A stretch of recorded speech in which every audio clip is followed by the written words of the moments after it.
A new report from Moody's finds that 6 Asian economies could experience rapid increases in their populations aged 65 and above over the next 2 decades. That would suggest a large decline in the working age group and a fall in the contribution of labour, which could drive domestic pressures and shape the direction of global inflation and interest rates. Let's bring in Christian de Guzman, Senior Vice President at Moody's Investor Service, for more on this report. Christian, thank you for your time.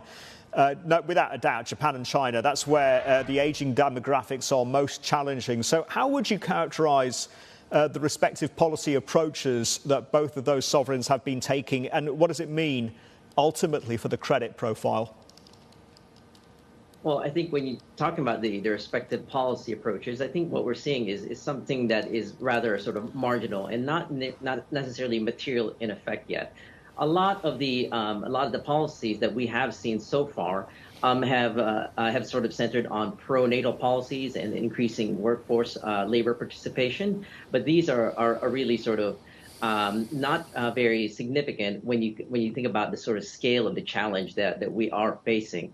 I think, amongst other things, with regards to the actual aging bit of this problem, we are also looking at things like pension spending, and here there hasn't really been a lot of work, and so I think one of the things that we are also trying to highlight is that in the absence of reforms related to aging specific issues, we are going to run into some issues such as pensions running out of money. I mean, in China's case, right, they've been trying to stitch together a social safety net, including a sort of retirement/pension/superannuation system, whatever you want to call it, for some time yet it still does not exist. I mean, that should be pretty worrying, you know?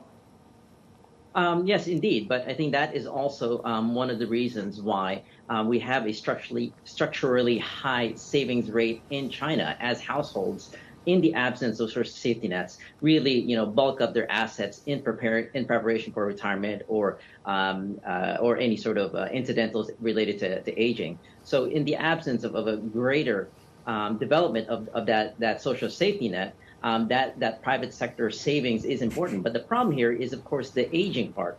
As China's population actually starts to decline, the working age population has already peaked. You are going to see that amount of savings in aggregate dwindle, and that is going to have important implications for the availability of global liquidity.